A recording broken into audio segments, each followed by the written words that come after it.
Hello, and welcome to our service.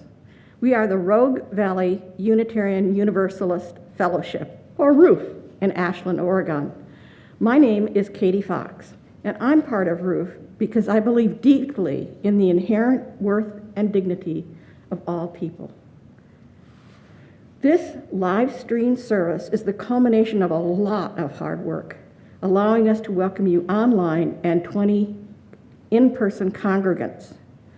We, as you can tell, are wearing masks and are social distancing. If you haven't joined the RVUUF mailing list, now would be the time to go to RVUUF.org and do it. You will then receive all the information you need as we adjust and adapt to new ways of gathering on Sunday mornings and other activities. We are so glad you're watching this service, and we invite you to join in our mission of embracing diversity, empowering connection, and engaging in the work. Today's service is about our members' engagement in that work. We begin each service by acknowledging that our building is built on the land that began as the homes of the Cow Creek, Umpqua, Tacoma, Shasta, and Lagawa people. We are committed to fighting for the worth and dignity of Indigenous people, both in our community and around the world. We are also committed to work for a world in which the lives, work, bodies, dreams, and leadership of Black people are honored and respected. We do all this by putting our words, values, and principles into action every day for justice and the common good.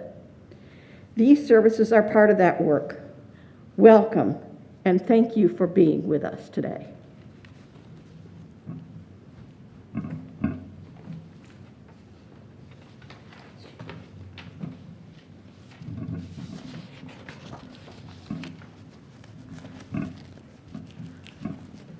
We open today with words from my former congregation, the Unitarian Universalist Church of Delaware County, Pennsylvania.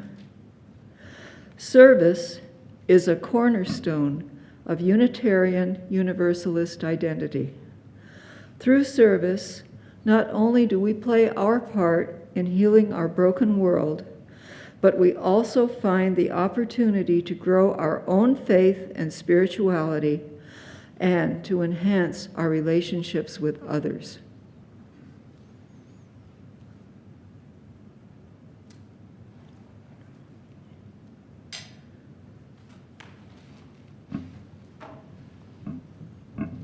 I invite you to join together in singing our opening song, "For All That Is Our Life."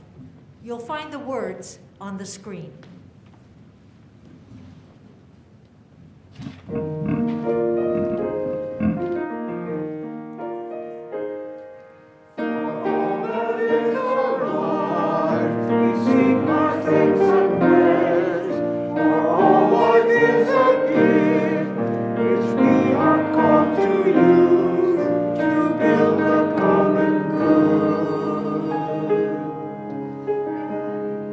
And make all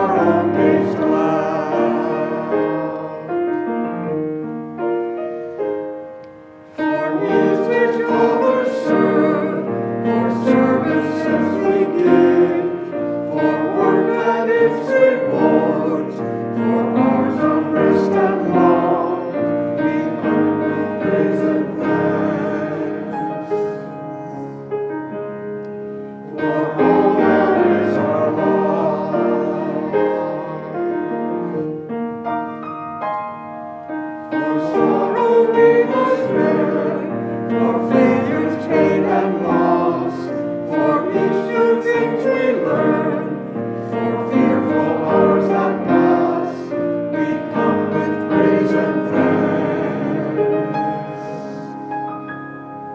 For all that is our life,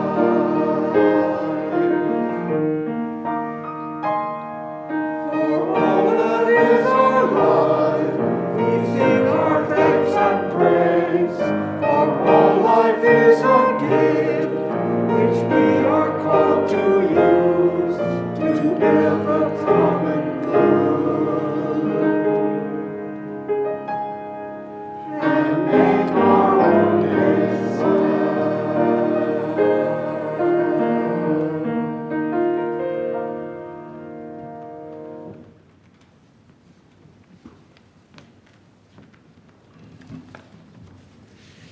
We light this candle to find inner peace, love for each other, and faith in ourselves.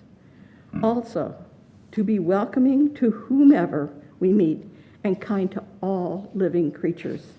So gather around this light of hope as we share this time together. And this is adapted from the Oberlin UU Fellowship in Oberlin, Ohio.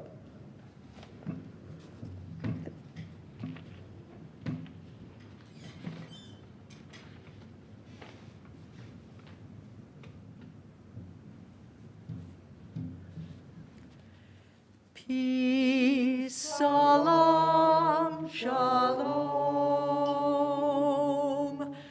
Peace, salam, shalom. Peace, salam, shalom. Peace, salam, shalom.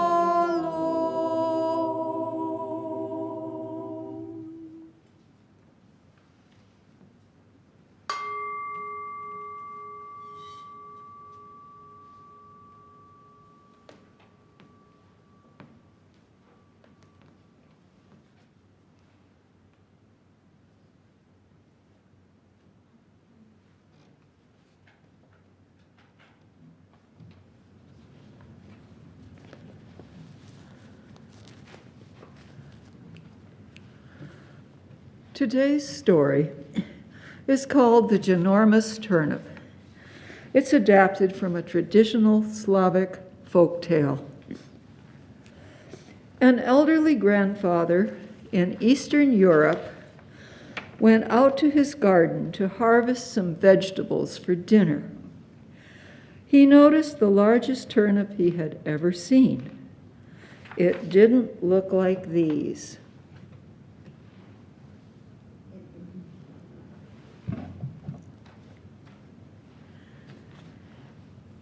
It was ginormous, and enough to feed the whole family.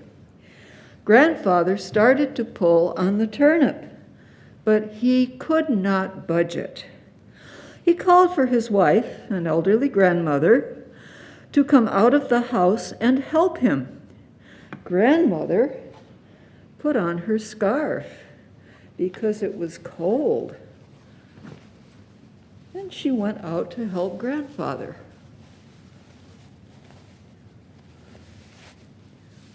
She put her arms around grandfather's waist, and together they pulled and tugged, but they could not move the turnip. Grandmother called to her granddaughter, who was playing in the yard. Granddaughter hurried over, did as she was asked, and put her arms around grandmother's waist, and together they all pulled and tugged, but they could not move the turnip. Granddaughter then called to the dog, Babka, who ran right over. Granddaughter told Babka to help them all pull on the turnip. Babka stood on his hind legs and held his paws around granddaughter's waist. They all pulled hard, hard, and again, but the turnip stayed in the ground. Babka barked to the cat, Koshka, and Koshka came running. She knew what to do. Koshka stood up on her hind legs and held her paws around Babka's middle. They all four pulled together, harder and stronger than before, since there were more of them, all pitching in. But the turnip stayed in place. Koshka meowed desperately to the little mouse Mishek, who lived in the woodpile. Mishek scurried over and understood what he had to do. Once more, grandfather grabbed hold of the turnip, grandmother held on to grandfather, granddaughter held on to grandmother, Babka held on to granddaughter, Koshka held on to Babka, and Mishek the mouse stood up on his hind legs and put his tiny paws around Koshka the dog's middle. Together they pulled and felt the turnip give just a little. They tugged harder and felt it loosen more. With a few more pulls, the ginormous turnip came out of the ground. And that evening, they all had some of grandmother's delicious turnip stew for dinner, all because even the smallest creature helping to pull the turnip had something to offer. Together, they got the work done.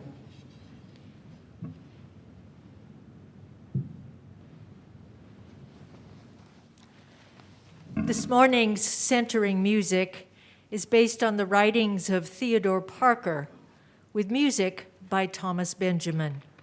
It's called Be Ours, a Religion.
In his book, The Healing Wisdom of Afkosh Karika, Melodoma Somé writes, there are two things that people crave: the full realization of their innate gifts, and to have those gifts approved, acknowledged, and confirmed.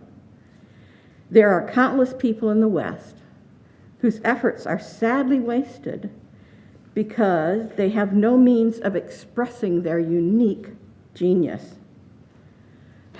Melodoma called himself a reverse missionary.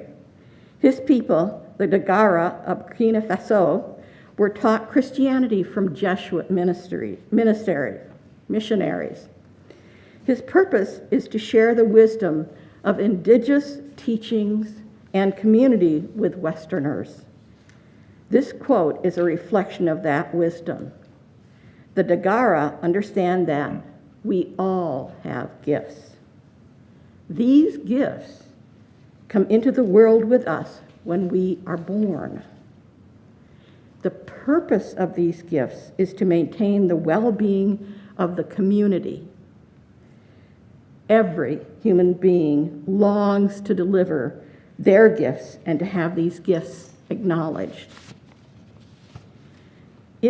If this is true, we cannot promote and affirm the inherent dignity, worth, and dignity of anyone unless we are able to acknowledge and receive their gifts.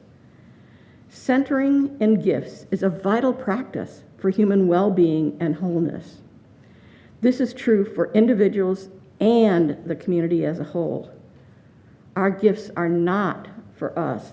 They are meant to build, maintain, and restore community. The community needs us to deliver our gifts so it can be vibrant and strong. And we need the community to help us identify our own gifts, show us where these gifts are needed, and to receive our gifts. And this is from the Centering Gifts curriculum, the UUA New England region.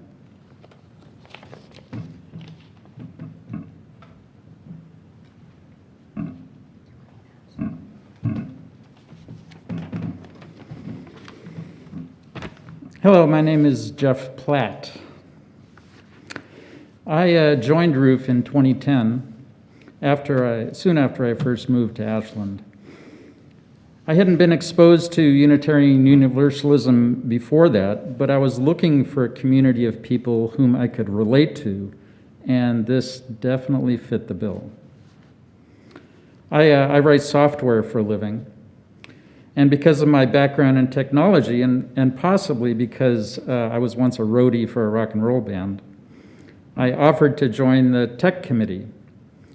I learned to operate the soundboard and helped Walter when I could. I joined the choir at that time and lent my as yet untrained baritone voice to some wonderful and heartfelt music.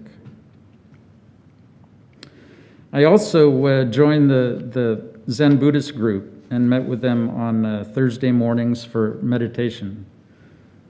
The group was so friendly and welcoming that I felt right at home and made some good connections. After one of the sessions, I was talking with Dolores Nims and told her that I had previously, in a previous life, made stained glass windows for a living. And I would love to make another window at some point. Well, she came up to me and she said, well, I just might have a project for you. The fellowship wanted to put a stained glass window in the opening on the chancel. So I accepted the challenge. I worked with the other members and we developed a few possible designs for the window. They were drawn up by an artist who was a member of the congregation, and the congregation voted on a few different designs.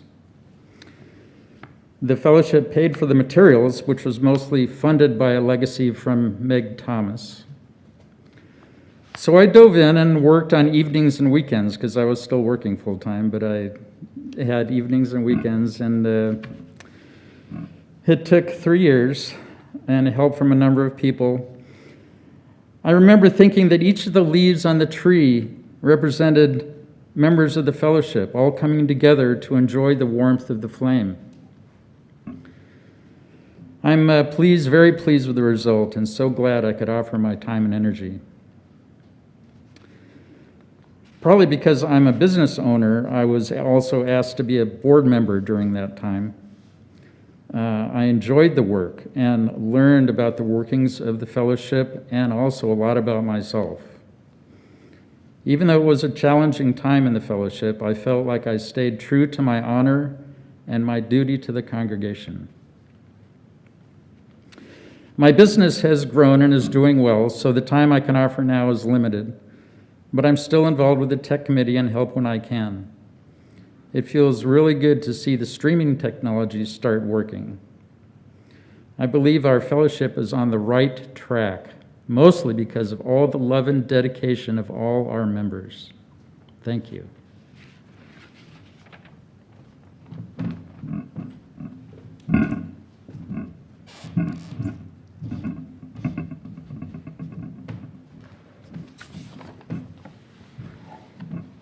Good morning. My name is Rosalie Wolf, and this is my partner. Good morning. My name is Philip Westergaard. When Rosalie and I first came to Ashland in 2014, we looked for a church to attend on a regular basis. Our first choice was RVUUF, and we looked no further. We jumped right in. attending church services and events. My first participation was in assisting in the repair and maintenance of buildings and grounds. I helped in the biennial maintenance. I also enjoyed making cookies for the holiday celebrations and soup for Sunday soup lunch day. Since music has always been a valuable part of our lives, we joined the choir.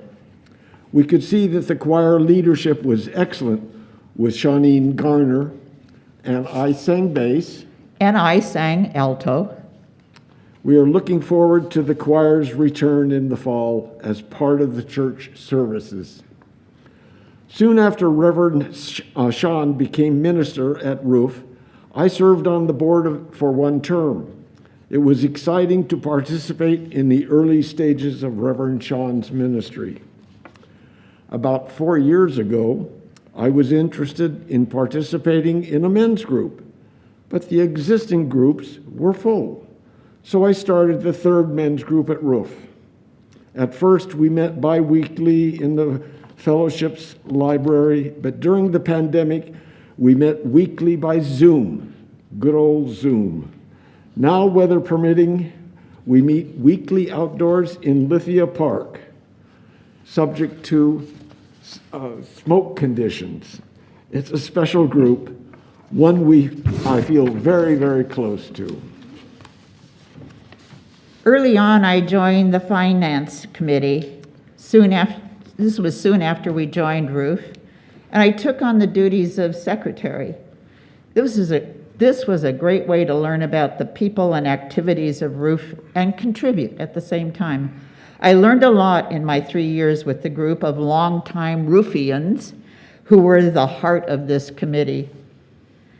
During these early years before COVID, I became the Wednesday roof builder, one of 5 roof builders, handling phone calls, deliveries, filing, letter writing, rental questions, emails, etc., anything that came up. During the 9 a.m. to 12 noon weekdays when roof office was open. I also participated every fall in the women's retreat, ultimately managing the registration for one of them. The retreat is a wonderful way to get to know other roof women and laugh a lot. Currently, I'm a trustee on the Roof Endowment Trust Committee and serve as its treasurer. I get to work with a great group of roof members and help ensure roof's success. Since 2018 or 19 or so, I have also been active in ROOF's anti-racism study group. About 10 months ago, I decided to join the facilitators for this group. This experience has increased my understanding of white supremacy in my life, my church, and my country. Another wonderful and challenging learning adventure at RVUUF. Thank you.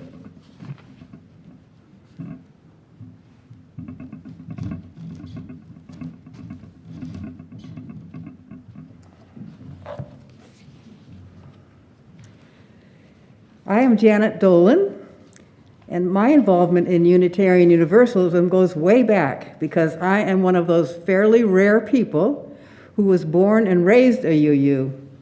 My father was organist and choir director at a big church in Boston, and my mother was junior choir director and involved in everything. My sister used to tease her when she told us she was chairman of the Committee on Committees. Back in those days, there was no such word as chairperson. So I had wonderful role models. After retiring from the office administrator job that I had here for 17 years, I wanted to stay connected with the people. I missed visiting with so many members that used to come into my office. I chose the nominating committee, which was actually not the best fit for me. I've never enjoyed the task of recruiting people. Erica Beckermeyer was the chair, and she found a way for me to be successful and feel valuable. We worked out a survey to send out to find out the skills of the members and what they were good at and what they enjoyed doing. I could work on this and feel useful to the committee without being so involved in the recruitment aspect. Feeling supported by Erica is exactly what I want to focus on in my talk today. When you volunteer to serve on a committee, in my experience, you have wonderful support here. You are not alone. I served my full term on the nominating committee, and then unexpectedly, another opportunity became available, although it was after a very sad circumstance. A beloved member of this community, Mary Jo Owens, died suddenly, leaving us all devastated. She had been treasurer of the board, had helped me with my accounting in the office, and most recently was treasurer of the endowment. I offered to step into this role, although thinking back, I was not at all qualified. But again, I got support, first from the chair, Beth Coy, and after she stepped down, from Don Felt, the new chair. Whenever I felt my skills were inadequate, they would both, in their own way, support and encourage me. After serving 2 terms, thankfully, Rosalie Wolf, a much more qualified person, has volunteered to serve as treasurer. I can assure you the endowment is in good hands now with her as treasurer. My third commitment to tell you about is the church choir. All 3 of us have mentioned the church choir. That's interesting. I shouldn't even call it a commitment because it brings me all and all the singers such joy. I'm sure you can imagine how much we've missed singing together. As soon as the side yard was open for meetings, Sean arranged for us to get together on Wednesday afternoons. The summer heat no longer allows this, but I hope choir members return in the fall, and we would love to welcome some new members who have joined the fellowship during the pandemic. At one time, we had between 25 and 30 members, making it, I believe, the biggest church choir in Ashland, perhaps the whole valley. Singing is lots of fun, but it is a commitment to be at rehearsal every week, learn the music, and to come early on Sundays twice a month to participate in the service. In closing, I want to say that when I was working in the office here, one of the most frequent questions I got was, how can I meet and get to know others here?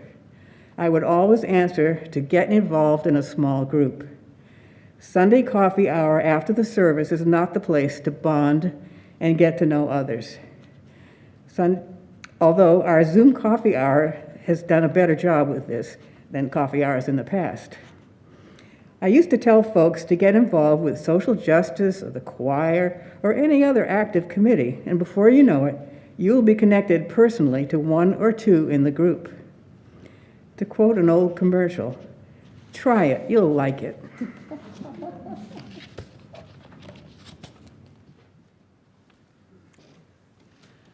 Let's join together in singing our closing song, which is Come Sing a Song with Me. The words will be on the screen.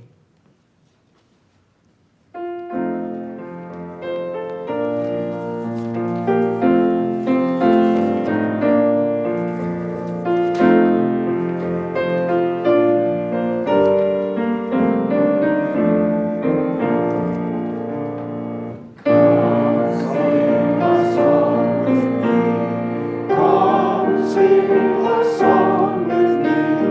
Come sing a song.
It is our practice on fifth Sundays of the month to take an offering for the minister's discretionary fund. Reverend Sean will tell you how to do that on the upcoming video, or you may have noticed an offering basket in the hallway, those of you here today.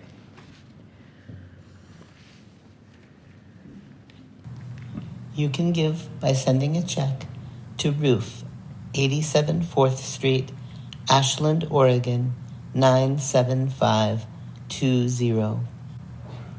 You can give online by going to tinyurl.com/roofoffering or by using your phone to scan this QR code. You can give by sending a text to 541-229-4229. Please text the amount of your gift with a $sign. For example, $50 for $50. And minister to give to this week's recipient, the minister's discretionary fund. If you need support, please contact Reverend Sean using the form on roof.org. We will do our best to help. For these gifts which support us in doing the work of our mission, and for all the gifts you bring into this world, thank you.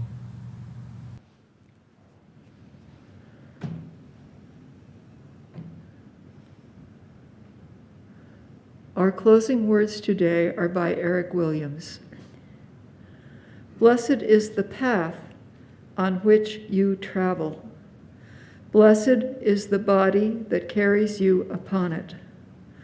Blessed is your heart that has heard the call. Blessed is your mind that discerns the way. Blessed is the gift that you will receive by going. Truly blessed is the gift that you will become on the journey. May you go forth in peace.